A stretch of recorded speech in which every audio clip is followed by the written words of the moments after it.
नमस्ते प्यारे विद्यार्थी, कैसे हैं आप सब। हमें उम्मीद है कि आप सब बहुत अच्छे होंगे।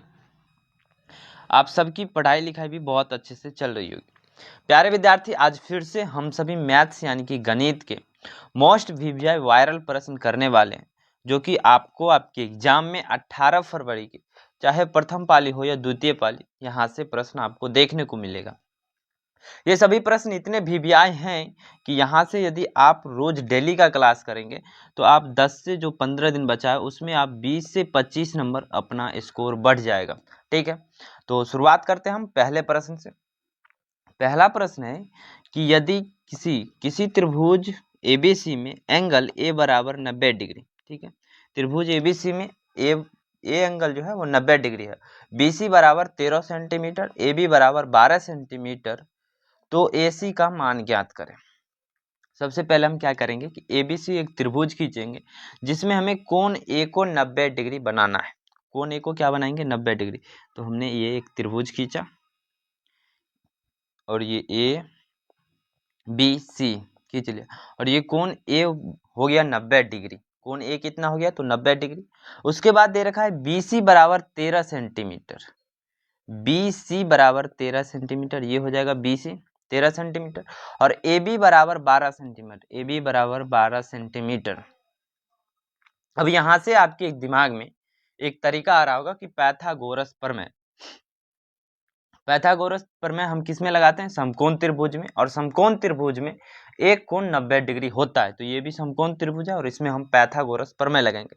पाइथागोरस प्रमेय क्या होता है? तो ये होता है कर्ण स्क्वायर बराबर होता है लंब स्क्वायर जोड़ आधार स्क्वायर के, आधार स्क्वायर। इसी को हम कर्ण बराबर लिखे तो कर्ण बराबर हो जाएगा रूट अंडर लंब स्क्वायर प्लस आधार स्क्वायर। इसी से हम सब यहाँ पे देखेंगे तो ये कर्ण दिया हुआ और ये आधार है और ये एक तरह से लंब है।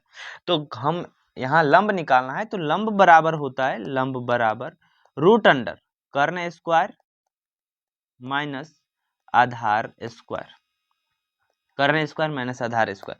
तो हमें लंब निकालना है तो AC, लंब क्या है? AC। तो AC बराबर हो जाएगा रूट अंडर 13 का स्क्वायर माइनस 12 के स्क्वायर।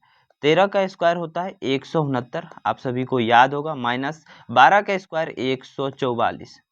अब इसमें से घटाएंगे तो ये बराबर हो जाएगा 5, 9 में से 4 गया तो 5 रूट अंडर 5, और 6 में से 4 गया तो 2 रूट अंडर 2, रूट अंडर 25 हुआ, और रूट के अंदर 25 है, इसका मतलब बाहर में आएगा 5, यानी कि AC बराबर जो हो जाएगा वो 5 सेंटीमीटर। AC बराबर 5 सेंटीमीटर किस ऑप्शन में है? तो ऑप्शन सी आपका सही आंसर है।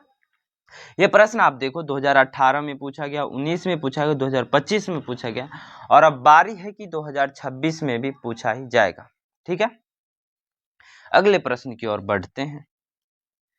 प्रश्न है कि त्रिभुज ABC में DE पैरेलल यानी कि समांतर है BC के, और एवं AD बट्टा DB बराबर है 3/5। यदि AE बराबर 4.8 सेंटीमीटर तो EC का मान है। सबसे पहले एक त्रिभुज बनाना होगा जो हमें ABC, जिसका नाम है ABC, उसमें बोल रहा है कि DE पैरेलल है BC के। तो एक बिंदु ये वाला भी आप पढ़े होंगे, तो DE पैरेलल हो जाएगा BC के। ठीक है, तो DE पैरेलल BC, और AD बट्टा DB, AD बट्टा DB, यहाँ से देखो AD बट्टा DB बराबर है 3/5। एक मिनट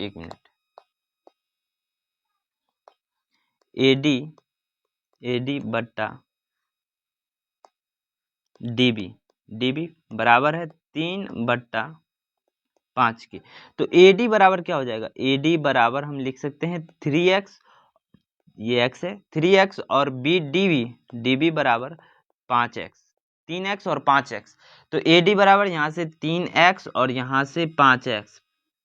अब आप थेल्स प्रमेय में पढ़े होंगे कि यदि AD बट्टा DB, यदि DE पैरेलल है BC को, तो जिस अनुपात में AD और BC, AD बट्टा DB बटेगा उसी अनुपात में AE और EC भी बटेगा। तो ये भी हो जाएगा 3x और ये भी हो जाएगा, ये हो जाएगा 5x। अब यहाँ से देखो तो ए बराबर भी हमें आया, ए बराबर 3x, लेकिन यहाँ से ए बराबर कितना दिया है 4.8 सेंटीमीटर। ए बराबर कितना है तो 4.8 सेंटीमीटर। तो यहाँ से हो जाएगा कि 3x बराबर, यहाँ से 3x बराबर 4.8 सेंटीमीटर। तो x बराबर हो जाएगा 4.8 सेंटीमीटर बट्टा 4.8 सेंटीमीटर बट्टा 3 बराबर हो जाएगा 1.6 सेंटीमीटर के। तो x का मान क्या हो गया 1.6 सेंटीमीटर। अब आप देखो क्या पूछ रहा है यहाँ पे बोल रहा है कि EC का मान क्या होगा। तो EC यहाँ से देखो EC बराबर कितना है, तो EC बराबर है EC बराबर 5x, EC बराबर क्या है 5x, और x का मान क्या है 1.6, तो EC बराबर हो जाएगा 5 गुने 1.6। मानो ये 16 है तो 16 पंचे 80 यानी कि 8.0 हो जाएगा, या फिर EC का वैल्यू हो जाएगा आपका 8। EC बराबर कितना हो जाएगा 8 सेंटीमीटर। किस ऑप्शन में है, तो ऑप्शन सी आपका सही आंसर है। इससे पहले वाला देखो, इस क्वेश्चन में पाइथागोरस प्रमेय का यूज हुआ था और इस प्रश्न में थेल्स प्रमेय का यूज हुआ। और पाइथागोरस प्रमेय और थेल्स प्रमेय इतना इंपॉर्टेंट है कि आपके एग्जाम में उससे प्रश्न तो आते ही हैं, लेकिन उसका प्रूफ भी आता है, सिद्ध करने वाला भी आता है कि सिद्ध करे कि थेल्स प्रमेय को सिद्ध करे, पाइथागोरस प्रमेय को सिद्ध करे, या फिर थेल्स प्रमेय का विलोम भी आता है सिद्ध करने के लिए। ठीक है, अब हम अगले प्रश्न की ओर बढ़ते हैं। कहता है कि x बराबर -5 का आलेख कैसी सरल रेखा है। यानी कि ये तो क्लियर कर दिया कि x बराबर -5 का जो आलेख होगा एक सरल रेखा होगा, लेकिन कैसा होगा, x अक्ष के समांतर या y अक्ष के समांतर या फिर मूल बिंदु से जाती हुई, या इनमें से कोई नहीं। देखो अब हम यदि x बराबर 5 -5 है तो y बराबर क्या होगा 0 होगा।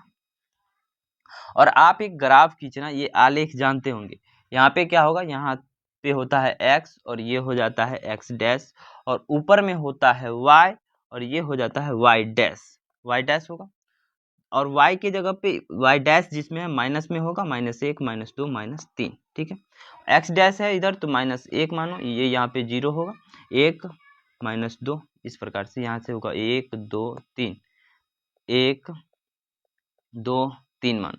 अब x बराबर -5 है, x बराबर -5 है, तो इसमें मानो कि यहाँ से -3 -4, यहाँ पे -5 है, और y का मान जब 0 है तो ये एक रेखा ऐसे खींचेगा, -5 है तो इसको ऐसे यहाँ पे बिंदु आएगा, इस रेखा पे ही बिंदु आएगा कहीं ना कहीं, यहाँ पे जाके मानो कि यहाँ पे बिंदु आए, तो वो रेखा जो खिंचाएगा एक सरल रेखा खिंचाएगा और इस प्रकार से खिंचाएगा। तो ये क्या है, y अक्ष के समांतर हुआ कि नहीं हुआ, y अक्ष के समांतर है। तो x बराबर -5 का जो आलेख होगा वह y अक्ष के समांतर होगा, ऑप्शन बी आपका सही आंसर। तो इसी प्रकार से आपको बताना है कि y बराबर -2 का आलेख कैसा होगा। यदि आप इस प्रश्न को सीख गए हैं तो आप कमेंट में आंसर दे सकते हैं। ठीक है, कोई ज्यादा डिफिकल्ट भारी सवाल नहीं है, इस प्रश्न का आंसर आपको बताना है कि y बराबर -2 का आलेख कैसा होगा। अगला प्रश्न कहता है कि यदि 156 बराबर 2 पर पावर 2 पर पावर x 3 पर पावर y और 13 पे पावर z है तो x plus y plus z का मान ज्ञात कीजिए। सबसे पहले हमें 156 का अभाज्य गुणनखंडन करना पड़ेगा। तो 156 ये हो गया। अब इसमें भाग देंगे 2 से तो ये लगेगा 2 7 14 और एक बार बच गए यहाँ तो 2 8 16, फिर 2 से लगाए 2 2 तिहाई 6 और 1 2 9 18, फिर 2 से नहीं लगेगा 3 से लगाया तो 13 बार में, यानी कि ये 156 बराबर हो जाएगा 2 गुने 2 गुने 3 गुने 13, या फिर इसको आप ऐसे भी लिख सकते हैं 2 पर पावर 2 2 बार गुना में है तो 3 एक बार है तो 1 और गुने 13 एक बार है तो 13 पे पावर 1। अब इसका कंपैरिजन आप इससे करो तो x बराबर क्या हो जाएगा, x बराबर 2 होगा। क्यों, क्योंकि 2 पे पावर x है लेकिन यहाँ 2 पे पावर 2 है तो इसका मतलब हुआ कि x बराबर 2 होगा। उसी प्रकार आप y निकालो तो ये गुना लिखा हुआ है गुना, तो y निकालो, y का कंपैरिजन यहाँ से करो तो y बराबर हो जाएगा 1 और उसी प्रकार से 13 नहीं z बराबर भी हो जाएगा 1। अब हमसे x plus y plus z का वैल्यू पूछा है तो 2 + 1 3 और 3 + 1 4, ऑप्शन ए आपका सही आंसर हो जाएगा। ठीक है, अगले प्रश्न की ओर बढ़ते हैं। ये प्रश्न आपका त्रिकोणमिति से है। और यदि त्रिकोणमिति में देखो, त्रिकोणमिति में यदि आपको फॉर्मूला सभी याद है या फिर जो भी ट्रिग्नोमेट्री रेशियोज हैं वो याद है, सर्वसमीकाएं याद है, तो आपको लिए सवाल बहुत ही हल्का हो जाएगा। अब आप एक त्रिकोणमिति में एक फॉर्मूला पढ़े होंगे या फिर उसको सर्वसमीका कहते हैं। वो होता है कि 1 प्लस कॉट स्क्वायर ए बराबर होता है कॉसेक स्क्वायर ए के। उसी प्रकार से 1 प्लस टेन स्क्वायर ए बराबर होता है सेक स्क्वायर ए के। किसके बराबर होता है? सेक स्क्वायर ए के। तो यहाँ से हम क्या लिख सकते हैं? यहाँ से देखो तो 1 प्लस कॉट स्क्वायर ए के जगह हम कॉसेक स्क्वायर ए लिख सकते हैं। तो कॉसेक क्या लिखा जाता है? कॉसेक स्क्वायर ए बट्टा कॉसेक स्क्वायर ए बट्टा 1 प्लस टेन स्क्वायर ए के बट्टा बराबर में लिखेंगे सेक स्क्वायर ए। तो ये हो जाएगा सेक स्क्वायर ए हो गया। अब कॉसेक, एक मिनट, इसको ऐसा भी लिख सकते हैं कॉसेक में। देखो जितना से ज़्यादा हो सकता है मैं तोड़ने का कोशिश करता हूँ ताकि आप समझ पाओ। तो cosec square A into 1 by sec square A लिख सकते हैं, 1 बाय सेक स्क्वायर ए। अब आप इसको और तोड़ेंगे, ठीक है, कॉसेक स्क्वायर ए को लिख सकते हैं 1 by sine square A, 1 by sine square A. और ये सेक स्क्वायर ए बराबर हो जाएगा कॉस स्क्वायर ए के, क्योंकि सेक स्क्वायर ए बराबर होता है 1 बाय कॉस स्क्वायर ए। तो यहाँ से हमारा क्या निकलेगा? यहाँ से ये हो जाएगा कॉस स्क्वायर ए बट्टे का साइन स्क्वायर ए। और आप जानते हैं कि कॉस बट्टा साइन होगा तो कॉट होगा और साइन बट्टा कॉस होगा तो टेन होगा। तो कॉस स्क्वायर ए बट्टा साइन स्क्वायर ए बराबर हो जाएगा कॉट स्क्वायर ए के। ठीक है, यदि जिस ऑप्शन में ये आंसर रहता वो होता, या फिर यदि आपको 2 नंबर वाला सवाल में भी दे देता।